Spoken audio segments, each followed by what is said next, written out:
Assalamualaikum warahmatullahi wabarakatuh. Perkenalkan, nama saya Muhammad Abar Lazhar. Saya berasal dari kelas KOI U5A3. Di sini saya akan mengerjakan tugas 1 yang berjudul Pengusaha yang Sukses. NIM saya 1803041128. Di sini saya akan bahas tentang Nadiem Makarim. Nadiem Makarim dilahirkan di Singapura pada tanggal 14 Juli 1984. Pendiri Gojek ini mengenyam pendidikan sekolah dasar di Jakarta. Dari informasi yang dapat, Nadiem Makarim menyelesaikan masa SMA di Singapura. Setelah lulus, ia kemudian berangkat ke Amerika Serikat dan kuliah di Brown University di jurusan International Relations. Bos Gojek ini juga pernah mengikuti program pertukaran pelajar di London School of Economy. Tamat dari Brown University, Nadiem Makarim kemudian mengambil program Master Business of Administration atau MBA di salah satu kampus paling bergengsi di dunia, yakni Harvard Business School di Harvard University. Setelah lulus dari Brown University, Nadiem Makarim mengawali karirnya sebagai seorang konsultan manajemen di perusahaan konsultan McKinsey & Company di tahun 2006. Dan kemudian berhenti karena melanjutkan studinya di Harvard University. Dan setelah menyelesaikan masternya di Harvard University, Nadiem bekerja sebagai sebagai co-founder Zalora Indonesia sekaligus managing. Keluar dari Zalora, ia kemudian bergabung dengan perusahaan startup Kartuku, sebuah perusahaan penyedia layanan pembayaran non-tunai di Indonesia. Ia menjabat sebagai Chief Innovation Office atau CEO Kartuku. Setelah memiliki banyak pengalaman selama bekerja di perusahaan ternama, Nadiem Makarim, ia kemudian mendirikan perusahaan Gojek pada tahun 2010.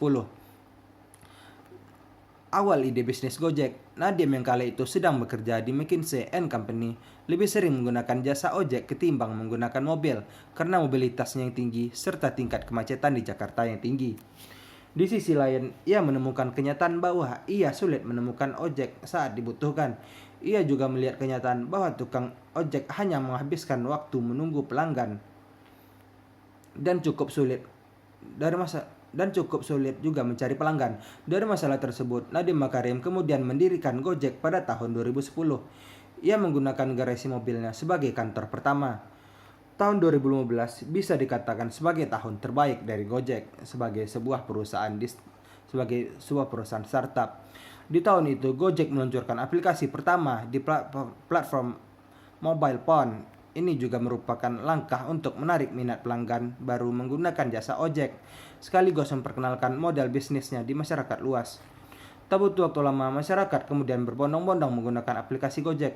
Selain itu, pemberitaan media yang gencar mengenai Gojek sebagai aplikasi transportasi berbasis online turut mengangkat nama Gojek di mata masyarakat Indonesia. Gojek kemudian memperkenalkan bisnis lainnya seperti jasa pengantar paket melalui GoSend, jasa pemesanan makanan melalui GoFood, jasa pembersihan rumah melalui GoClean, serta jasa pembayaran melalui GoPay. Inovasi layanan serta strategi perusahaan yang bagus ini membuat Gojek berkembang sangat pesat dan dikenal oleh masyarakat Indonesia. Setelah menjadi CEO Gojek, kemudian pada bulan Oktober 2019, ia kemudian memilih mengundurkan diri dari Gojek, perusahaan yang ia sudah bangun selama bertahun-tahun. Walaupun memutuskan mundur, Nadiem Makarim masih memiliki saham sekitar 4,81 masih memiliki saham di Gojek. Mundur dari Gojek, Nadiem Makarim kemudian ditunjuk oleh Presiden Joko Widodo menjabat sebagai Menteri Pendidikan dan Kebudayaan pada Kabinet Indonesia Maju tahun 2019 hingga 2024. Nadiem Makarim menjadi menteri termuda di dalam kabinet tersebut. Itulah informasi mengenai biografi Nadiem Makarim, sang pendiri Gojek dan kisah berdirinya perusahaan Gojek. Semoga informasi ini dapat bermanfaat dan menjadi inspirasi bagi yang menonton video ini. Mungkin itu saja yang dapat saya sampaikan. Lebih dan kurang mohon maaf. Wassalamualaikum warahmatullahi wabarakatuh.